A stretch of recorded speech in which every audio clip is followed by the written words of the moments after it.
Inauguration après 2 ans de chantier au groupe scolaire de Zétain. La rénovation énergétique est achevée avec l'isolation thermique et l'isolation des combles, le changement de l'éclairage en LED ou encore la mise en place d'une nouvelle ventilation.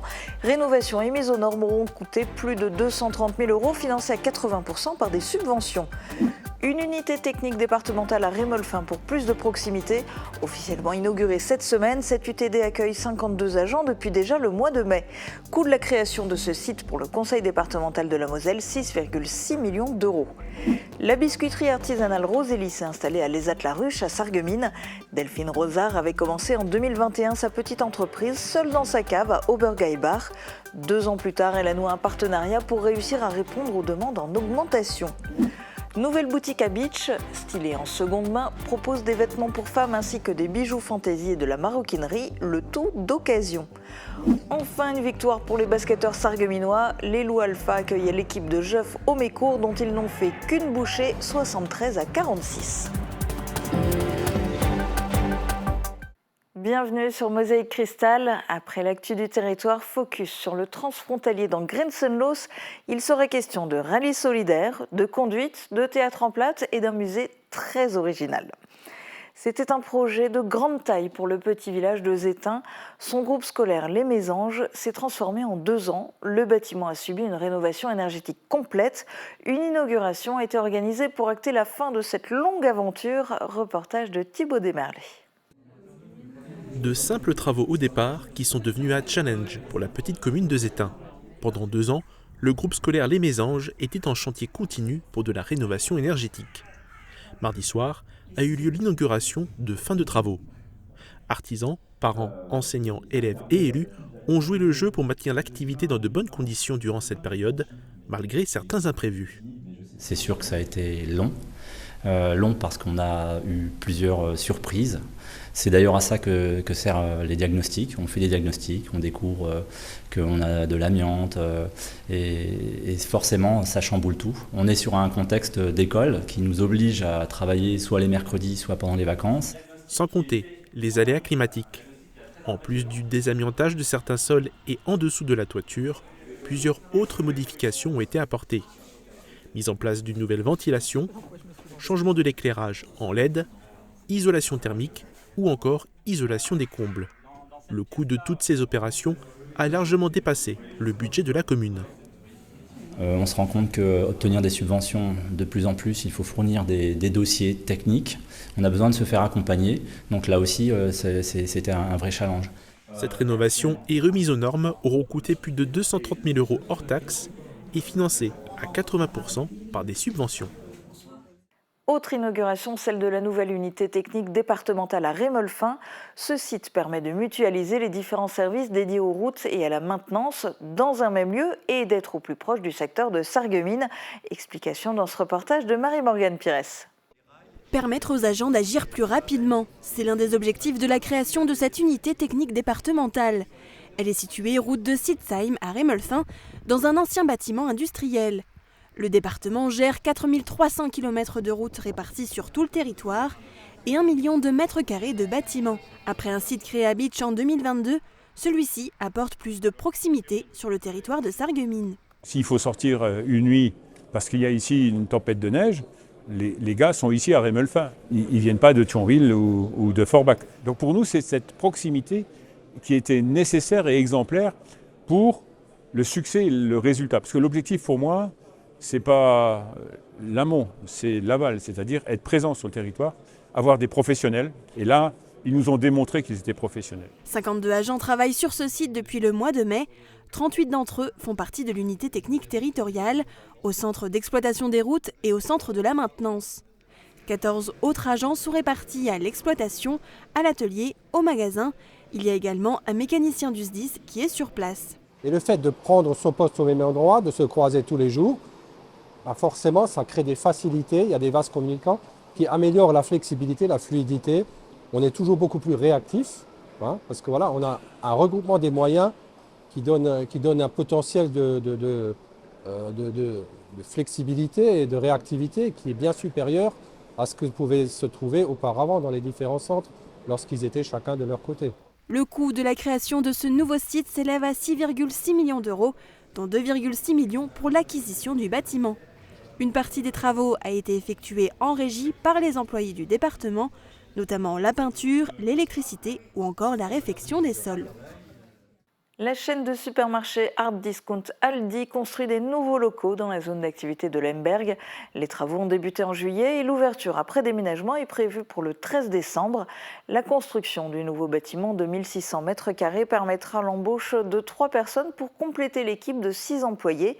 418 panneaux photovoltaïques seront installés sur le toit, ce qui permettra au magasin d'être autonome à 40%.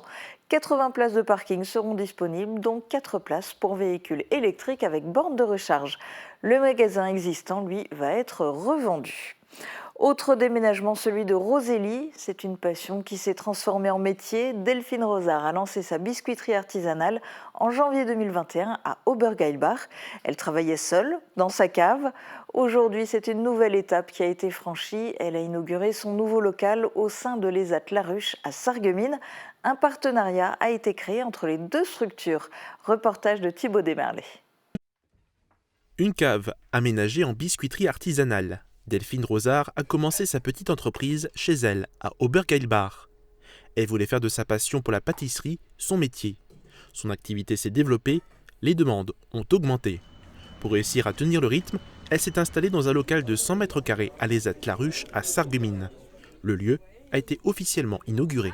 Moi, je me sens très bien ici. Ils m'ont proposé, puisque le local de l'ancien local à bougies est vide, de venir et d'intégrer les ZAT et de faire un partenariat avec eux.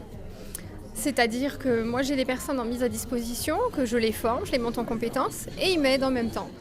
Avant son installation, Delphine avait déjà reçu de l'aide des travailleurs de l'ESAT pour emballer ses biscuits. Laurent Jost a intégré la structure en 2007. C'est le premier à travailler auprès de Delphine. Je suis content de travailler avec Delphine, quoi. C'est un truc qui me plaît vachement. Ça me dit bien de rester avec elle, quoi. Vraiment pour elle, pour aider, quoi. Pour Delphine, c'est une nouvelle page qui se tourne dans sa vie professionnelle. Elle y voit plus qu'un simple agrandissement. Après, c'est même pas prendre de l'ampleur, c'est plus la plus-value humaine là, que j'ai gagnée. Voilà. C'est même pas le local ou quoi que ce soit, c'est l'humain. Au bout de presque 3 ans d'activité, les biscuits de Delphine s'exportent dans tout le Grand Est. Elle a pour projet d'augmenter sa clientèle et de traverser la frontière pour se faire connaître en Allemagne. L'antenne de l'UNICEF de Sarreguemines recrute des nouveaux bénévoles. L'association humanitaire n'en compte actuellement plus que 3 pour pouvoir continuer ses actions en faveur du droit des enfants et assurer sa présence au marché de Noël de Sarreguemines. L'UNICEF est à la recherche de volontaires. Si vous souhaitez en savoir plus sur l'association et que vous aimeriez éventuellement devenir bénévole, eh bien vous pouvez participer au goûter de Noël organisé au local situé rue Poincaré à Sarreguemines samedi 9 décembre à partir de 15h ou bien contacter Patrice Lucie Augustin au 06 71 48 55 96. Une grande collecte de produits d'hygiène est organisée ce week-end par le Lions Club de Sarreguemines. Les bénévoles sont présents aujourd'hui et demain à l'Intermarché des faïenceries. Parmi les produits collectés, on retrouve du gel douche, du déodorant, des brosses à dents ou encore des couches pour bébés. L'ensemble des dons seront ensuite remis à la Croix-Rouge, à la mission locale et à la conférence Saint-Vincent de Paul pour les personnes dans le besoin. Une vingtaine de bénévoles sont mobilisés pour cette opération. Stylé en seconde main résonne comme un slogan en faveur de l'achat de vêtements d'occasion. C'est aussi le nom d'une nouvelle boutique à Bitche. Elle est ouverte depuis la semaine dernière. À mi-chemin entre la friperie et le magasin d'habits neufs, c'est un type de magasin qu'on ne trouve pas à tous les coins de rue dans le pays de Bitche. Reportage d'Emilie Azil. De l'extérieur, elle ressemble à une boutique classique de vêtements pour femmes. Mais le nom sur la devanture, stylé en seconde main, donne un indice sur le type d'article qu'on peut y trouver. La nouvelle boutique d'Audrey Pénard a ouvert ses portes le 7 novembre. Elle se situe au centre-ville de Bitche, dans les anciens locaux de l'Institut Elle et Lui. Elle est le fruit d'1 an de travail. On y trouve des vêtements de tout type et de toute taille, mais aussi des bijoux fantaisie et de la maroquinerie de seconde main. À l'intérieur, ce sont 500 pièces qui vous attendent et dans le stock, il y en a 200 de plus. Dans les locaux de 60 m², il n'y a pas que les vêtements qui sont d'occasion. Il y a aussi certains matériaux et éléments de décoration. Par exemple, les panneaux du faux plafond sont issus du démantèlement d'anciens magasins. La saison carnavalesque est lancée et comme c'est la tradition chaque année, elle a démarré par la présentation du nouveau couple princier. Élise Ier de Sarreguemines et Dorian Ier d'Étain vont représenter la société carnavalesque de Sarreguemines lors de nombreux événements, notamment les Kappensitzung et les cavalcades. Un mini-couple princier a aussi été intronisé. Il est formé par Alice de Sarreguemines et Valentin de Macherön. Et puis j'en profite pour vous annoncer le prochain événement de la SCS, sa traditionnelle marche populaire. Elle est organisée ce dimanche 19 novembre au départ de la maison de quartier de Folperswiller de 7h à 13h. 3 parcours vous seront proposés de 5, 12 ou 20 km. Autre suggestion de programme pour ce week-end, rendez-vous samedi à 16h30 au cinéma Forum de Sarreguemines pour un moment d'échange et de dédicace avec Alexia Stumpf, écrivaine d'origine sarregueminoise, et des membres de la troupe du Théâtre du Jeudi assureront une lecture d'extraits de son roman Ici et là, un événement qui vous est proposé gratuitement. Côté sport, cela faisait 5 matchs qui l'attendaient et ça y est, c'est fait. Les basketteurs sarregueminois ont décroché leur première victoire. C'était lors de leur rencontre à domicile contre Jeff Homécourt. Ce succès est d'autant plus beau qu'il est sans appel. Les joueurs de l'Asso Basket ont gagné 73-46. Retour sur cette rencontre dans ce reportage de Guillaume Dumonteil. Le compteur est ouvert. Après un bilan de 4 défaites pour 0 victoire, un succès contre Jeff Homécourt 3 était indispensable pour les basketteurs sarregueminois qui évoluaient en bleu. Après un début de match où les deux équipes manquaient d'adresse, les Loups Alpha accéléraient et prenaient rapidement les devants au score, une avance que leurs adversaires du soir n'arriveront plus à combler. En gardant leur sérieux et leur solidarité jusqu'à la fin du match, les basketteurs sarregueminois ont finalement obtenu une belle victoire à domicile, 73 points à 46. Toute l'équipe pourra contribuer à ce premier succès tant attendu. Prochaine rencontre de ce championnat de pré-régional ce samedi, les basketteurs sarregueminois se rendront à Sarrebourg pour affronter la réserve de l'équipe locale. Un match qui pourrait permettre aux Loups Alpha d'obtenir une seconde victoire. Il est temps de jeter un œil à la météo avant de jouer à saut de frontière dans notre magazine transfrontalier Grenzenlos. Couverture et zinguerie, une toiture Moder Habitat apporte sécurité, protection et pérennité par tous les temps.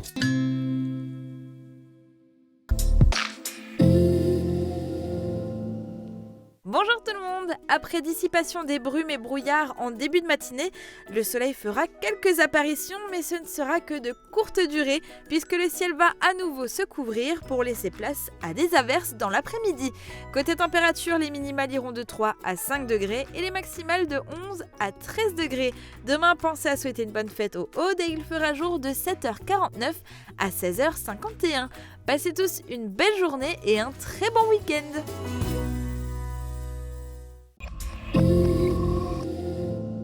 Avec Chauffage d'Orkel, misez sur une entreprise locale, forte de 30 ans d'expérience, fiable et présente pour assurer la maintenance dans la durée.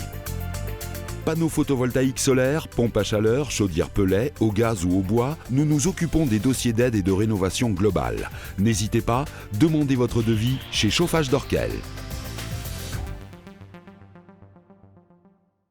Bricoman, la qualité pro pour vos chantiers. Plus de 200 marques référentes dans le bâtiment. 20 000 produits indispensables de la construction et de la rénovation. Disponibles immédiatement en libre service, en retrait 2 heures ou en livraison. Chez Bricoman, vous pouvez compter sur des équipes compétentes et proches de vous pour accompagner tous vos chantiers. Le CFA BTP Moselle est à Sarreguemines, avec 4 formations disponibles. Métier du plâtre et de l'isolation, carreleur et mosaïste, peintre applicateur de revêtement et génie climatique. Inscription ouverte toute l'année par téléphone au 03 87 63 71 08. Je peux enfin profiter de la piscine. Suite à une intervention chirurgicale, nous pouvons vous fabriquer des embouts sur mesure étanches pour éviter l'insertion d'eau dans le conduit auditif. Et quand je bricole, comment me protéger ? Il existe aussi toutes sortes de protections sur mesure adaptées à chacune de vos activités. Nous choisissons ensemble le filtre atténuateur qui vous convient. Et pour la moto ? Et la musique alors ? Quelle que soit votre activité, il est important de protéger son audition.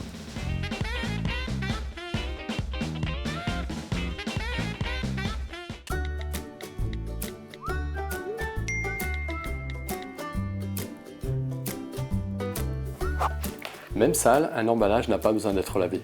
De plus, le laver nécessite d'utiliser de l'eau, une ressource qu'on doit aujourd'hui économiser.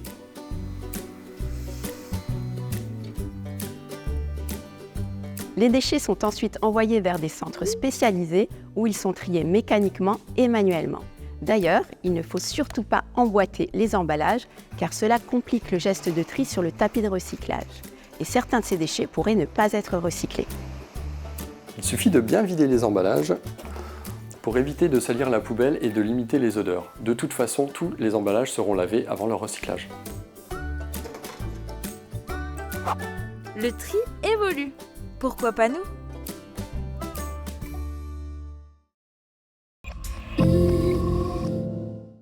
Chaque mois, nous vous proposons d'en savoir plus sur le territoire transfrontalier dans lequel nous vivons et sur les initiatives franco-allemandes qui nous entourent. C'est dans Grenzenlos, réalisé en partenariat avec OKTV et TV8 Moselle-Est. Je vous laisse en compagnie de Christelle Jambon.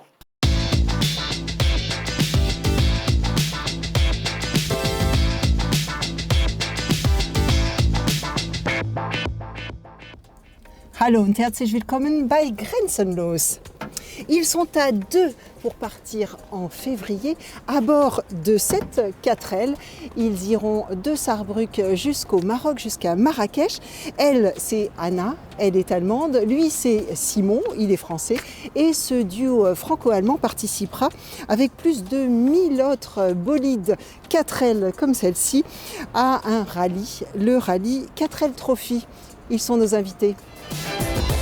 Le rallye 4L Trophy mêle aventure et solidarité puisque les participants apportent du matériel scolaire et médical aux enfants du désert marocain et des dons pour la construction d'écoles. Rouler en France, tout un programme. Lorsqu'on n'a pas l'habitude des routes françaises, notre labo interculturel se penchera sur le sujet. Nous partirons visiter un lieu à part, le musée des gaufriers, ces appareils pour faire des gaufres, à Massweiler, un musée unique en Allemagne. S'exprimer en platte dans une pièce de théâtre, c'est être assuré de s'amuser tout en pratiquant cette langue. Nous irons à la rencontre du Sarguminer Platttheater.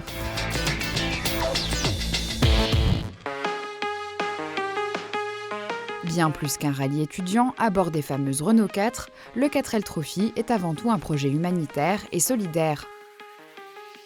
Le rallye voit le jour en 1997, créé par Jean-Jacques Ray, un ancien participant du Paris-Dakar. Seulement 3 équipages avaient pris la route lors du premier raid, alors qu'aujourd'hui la course comptabilise plus de 1300 équipages chaque année. Le 4L Trophy est d'ailleurs devenu le plus gros événement sportif et solidaire d'Europe pour les moins de 28 ans. Pour cette 27e édition, le raid se déroulera du 15 au 25 février 2024 sur un parcours de 6500 km à travers 3 pays, en partant de la France, en passant par l'Espagne et en finissant par le Sahara marocain. Les étapes dans le désert se réaliseront sans GPS, seulement à l'aide d'une carte IGN, un roadbook et d'une boussole. Le 4L Trophy, c'est également un événement solidaire qui œuvre pour la scolarisation des enfants. L'association Les Enfants du Désert est le partenaire associatif officiel du rallye depuis 2006. Depuis le début de ce partenariat, ce sont 300 000 enfants marocains qui ont bénéficié de matériel scolaire et sportif, ainsi que 25 salles de classe et de blocs sanitaires, mais aussi bien d'autres projets menés grâce à l'aide précieuse des équipages. Hallo Hanna. Hallo. Bonjour Simon. Bonjour. Wollt ihr euch vorstellen, Hanna? Ja, gerne. Mein Name ist Hanna Isabek. Ich bin 24 Jahre alt und ich komme aus Saarlouis. Und zurzeit studiere ich Europäisches Baumanagement am DFHI ISFATES. Und zurzeit bin ich hier an der HTW in Saarbrücken kurz vor meiner Bachelorarbeit. Et Simon?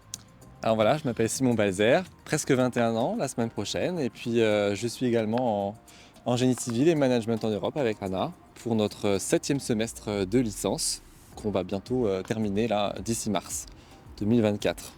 Voilà, ici à l'ISFATES. Wie habt ihr euch kennengelernt? Ja gut, Simon und ich, wir haben uns vor jetzt eigentlich genau 3 Jahren kennengelernt im Zuge unseres Studiums am ISFATES in Metz am Campus Technopol. Und weil wir eben entschieden haben, beide das Gleiche zu studieren. Und es war mehr oder weniger Zufall, aber jetzt, ja, nach 3 Jahren sind wir sehr gute Freunde geworden.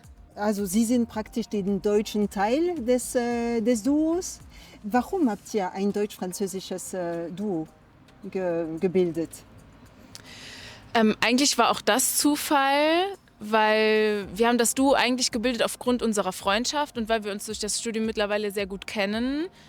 Und ich denke, es hat seine Vorteile in der Grenzregion, gerade was die Suche der Sponsoren betrifft und die mediale Aufmerksamkeit, dass man eben einen Part hat, der sich auf der französischen Seite sehr gut auskennt und einen Gegenpart, der sich eben auf der deutschen Seite sehr gut auskennt. Und ich denke, da bilden wir schon ein sehr starkes Team. Et pourquoi, Simon, est-ce que vous voulez participer précisément à ce rallye-là? Alors moi, l'idée est venue au départ des journées portes ouvertes que j'ai fait à l'école, donc l'ISFATES. Et j'ai vu ces étudiants qui avaient fait déjà ce rallye il y a quelques années auparavant. Et je me suis dit, il faut vraiment marquer le coup pour les études et faire un projet fantastique. Et pourquoi pas le 4L Trophy serait une bonne occasion. Donc voilà, j'ai décidé au plus tôt de pouvoir inscrire ça dans mon projet des études. Et puis après, par la suite, j'en ai parlé à Anna. Et Anna était convaincue. Donc on a continué jusqu'à maintenant, voilà, dans ce projet, jusqu'ici. Qu'est-ce que vous avez présenté comme argument justement pour la convaincre? Tout simplement, j'ai proposé à Anna, je me suis dit, est-ce que Anna, tu aurais envie de faire un projet qui sort un peu de l'ordinaire? Donc pourquoi pas ce genre de choses où on peut complètement se déconnecter de la vie étudiante. Et puis Anna m'a tout de suite répondu que c'est ce qu'elle cherchait. Elle cherchait quelque chose à faire à côté, à part. Donc elle a répondu présente. Et je lui ai dit, écoute, pourquoi pas est-ce que tu voudrais sortir de l'Europe? Et je lui ai proposé le Maroc, nouvelle destination. Dans une vieille voiture, entre amis, voilà, à deux, accompagnés de plein d'étudiants. Donc je pense que c'était les arguments qui l'ont convaincu. D'accord. Alors vous allez partir de Sarrebruck pour aller jusqu'au Maroc. Vous allez devoir traverser la France. Je ne sais pas si vous avez un peu l'expérience des routes françaises. Vous avez déjà un peu conduit sur les routes françaises? Also ich bin schon das ein oder andere Mal durch Frankreich gefahren, aber ich glaube, diese Art und Weise, wie wir es jetzt eben machen werden, durch ganz Frankreich, bin ich tatsächlich noch nie gefahren. Je vous pose la question parce que notre labo interculturel propose comment rouler en France. Il y a des petites choses à savoir. C'est Tom Kuchitsa qui nous en parle.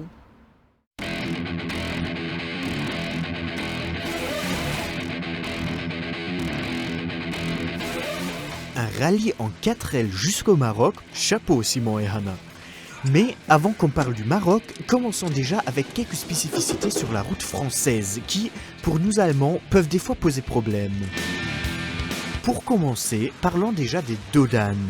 Je ne sais pas pourquoi, mais en France, ils sont partout dans les villes, vraiment partout. Franchir un dodane, ça va encore. Un deuxième, ok.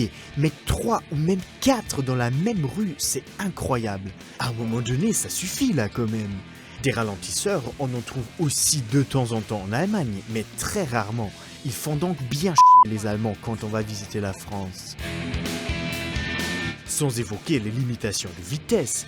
En France, 80 à l'extérieur des villes ou 130 sur les autoroutes, alors qu'en Allemagne, c'est plutôt 100 en dehors des villes et vitesse illimitée sur les autoroutes. C'est quand même très fatigant. Et parlons des autoroutes, je n'ai même pas encore parlé du péage. Quel stress à chaque fois, mais ce sera une histoire pour un autre jour. De plus, saviez-vous que la France détient le record du monde des ronds-points? Il y en a partout. Des ronds-points en soi, ça va, je n'ai rien contre. Et votre habitude de clignoter à gauche quand vous allez plus loin que tout droit, cela n'existe pas chez nous, mais je comprends l'idée, c'est même assez pratique. Mais certains ronds-points disposent de 2 voies.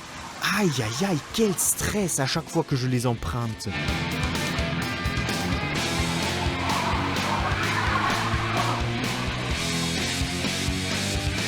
Bon, en tout cas, Simon et Hannah, je vous souhaite un bon rallye. Simon, comme le disait Émilie dans son sujet, vous allez être sans GPS, une boussole simplement et une carte, comme à mon époque, il y a quelques années.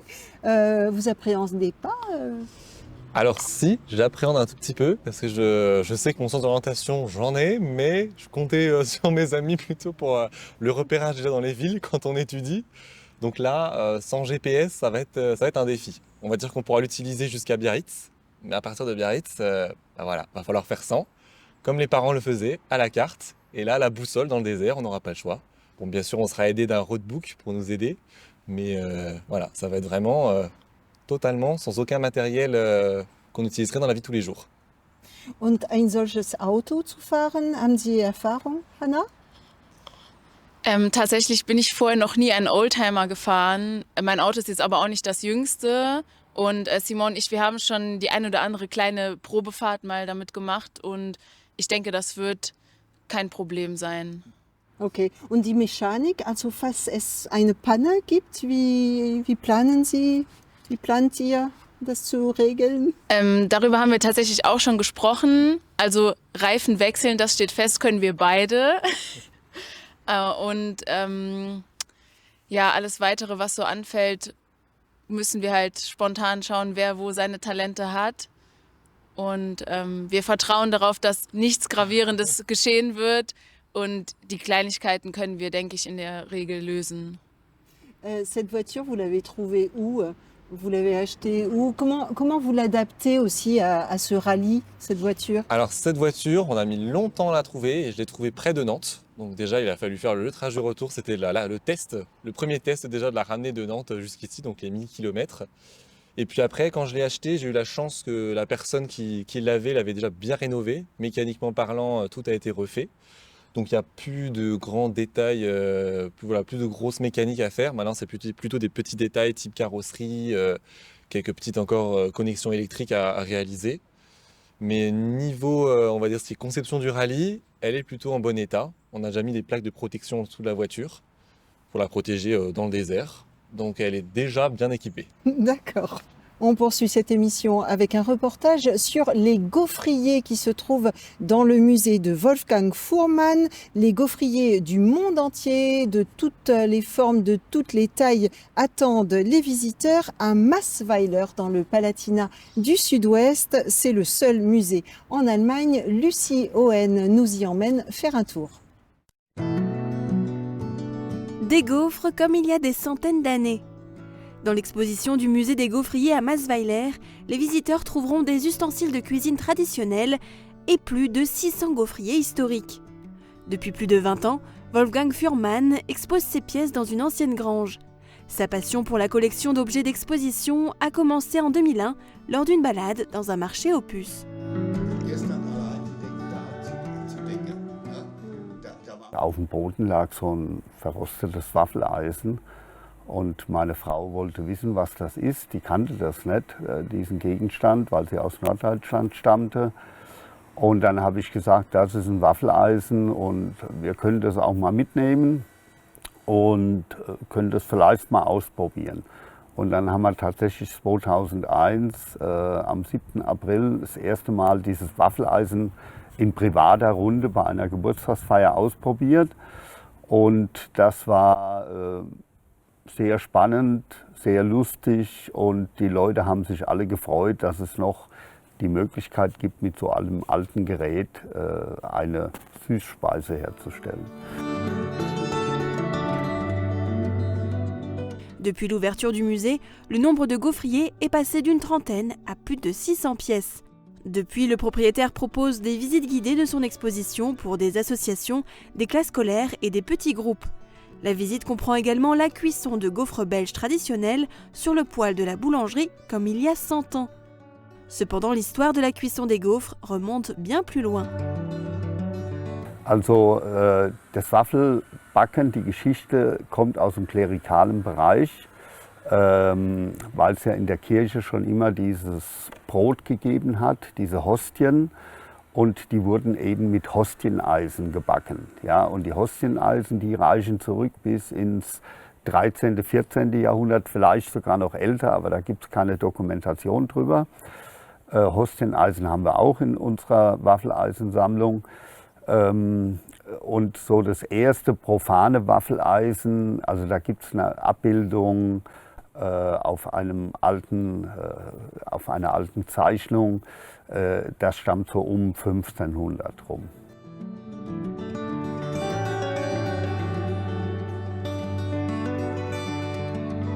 En plus des gaufriers à hostie, le musée présente également des gaufriers historiques du Japon, du Mexique et de Suisse.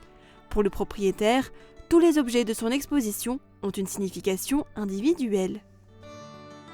Jedes Waffeleisen hat was Besonderes, ja, sei es, wie man dazu gekommen ist, die Herkunft. Was halt immer interessant ist, ist ein Waffeleisen das schwerste Waffeleisen oder das leichteste, das größte, das kleinste, das älteste.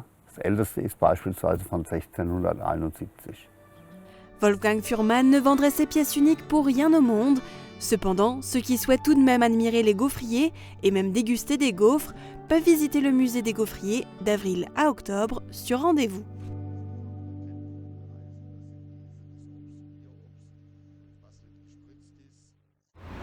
Hanna, wie finanziert man eine solche Rallye? Also Benzin, Essen, die Anmeldegebühren sind sehr hoch, habe ich gesehen. Ja, das ist eine gute Frage. Also zuallererst haben wir natürlich eine Kostenbilanz aufgestellt, um zu wissen, wie viel Geld benötigen wir überhaupt, weil wir wollen natürlich weder zu viel noch zu wenig Geld sammeln in so kurzer Zeit. Und ja, wir werden diverse Projekte ins Leben rufen. Wir werden an verschiedensten Flohmärkten teilnehmen. Wir werden Verkaufsaktionen starten. Wir werden uns eigentlich in der gesamten Großregion engagieren, um Geld zu sammeln, um aktiv zu sein. Und natürlich sind wir auch auf Sponsoren angewiesen. Vous avez besoin de combien d'argent?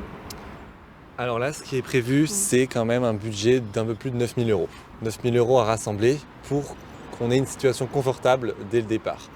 Et comme dit, pour déjà rien que l'inscription, c'est-à-dire mi-décembre, il faut déjà qu'on rassemble un peu plus de 3 500 €. C'est énorme. Voilà, c'est un défi. Rien que pour des étudiants, déjà, c'est un beau budget. Et vous pensez y arriver? On espère. Là, on est plutôt dans l'espoir. On espère vraiment y arriver. On y met de tous nos efforts chaque jour, même pendant les cours. On envoie des mails sans arrêt. On est en contact direct avec les entreprises. On essaye de rassembler au maximum de sponsors. Pour l'instant, ça démarre petit à petit. On espère vraiment qu'il y aura un élan et que d'ici décembre, on puisse rassembler au moins l'argent pour l'inscription. D'accord. Elle a un petit nom, cette 4L? Oui, elle s'appelle Monique. Monique, d'accord. D'accord. Je voyais 6000 kilomètres avec une vieille voiture comme ça, des milliers de 4L qui vont traverser 3 pays. C'est pas génial pour la planète? Comment est-ce que vous voyez la chose? Alors effectivement, c'est un aspect auquel on a également pensé et que le 4L Trophy, l'organisation, a pensé. Donc rien que déjà dans les frais d'inscription, on paye cette empreinte carbone qu'on va laisser dans le désert pour chaque équipage. Et d'autres associations nous accompagnent, notamment une association qui va aider à trier les déchets sur place, parce qu'il ne faut pas oublier qu'on va être éco-responsable dans le désert, c'est-à-dire qu'on va trier tous nos déchets, nos bouteilles plastiques, nos conserves. Il y aura également une association qui est là avec un camion poubelle spécialisé pour un tri dans le désert. Et une association qui est là aussi pour ramener l'eau en fait, pour les habitants sur place qui n'ont pas accès à l'eau. À travers des dons, on essaye aussi dans ce cas-là d'amener l'eau à ses habitants dans le désert. Donc diverses actions sont menées à côté et nous accompagnent tous les jours lors du rallye pour minimiser en tout cas et essayer d'égaliser cette empreinte carbone que nous laissons dans le désert. D'accord.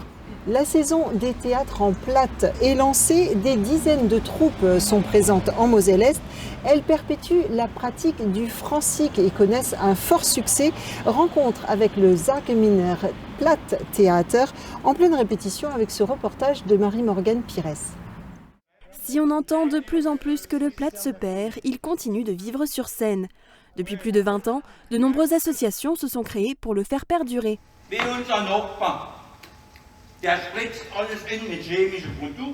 Parmi elles, le Zageminer Platt Theater.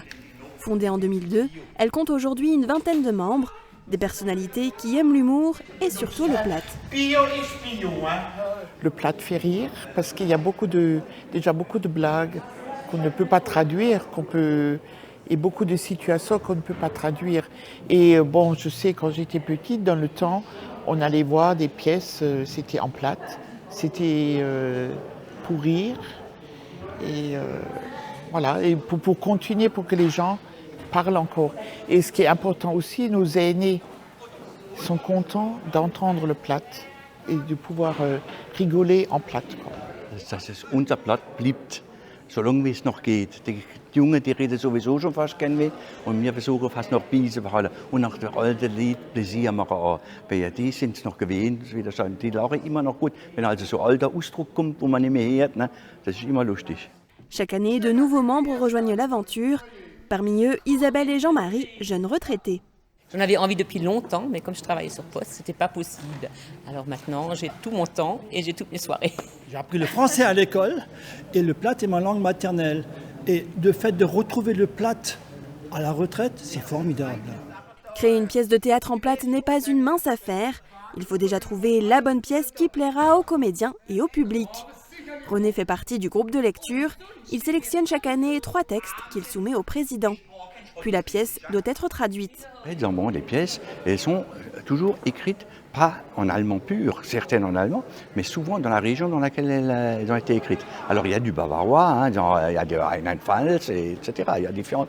Et donc là, il faut des fois rechercher plusieurs fois, jusqu'à ce qu'on trouve la traduction exacte, quoi. Des mots qui sont intraductibles, et là on a largement assez chez nous pour que ça puisse rester dans le comique et dans le vrai.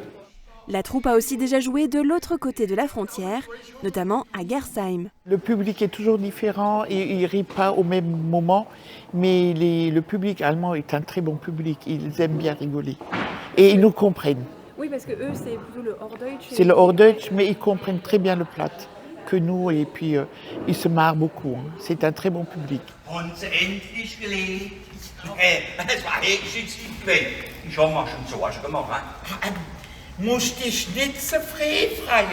La saison des théâtres en platte est lancée, chaque représentation est pour eux un succès. Les salles sont combles, les spectateurs rient aux éclats et le platt continue d'être partagé.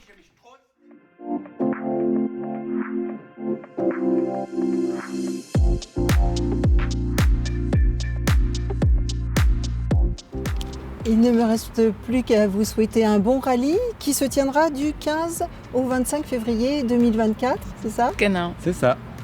Vous vouliez ajouter quelque chose, Anna? Vielleicht noch zum Schluss ein Appell an alle Zuschauer draußen.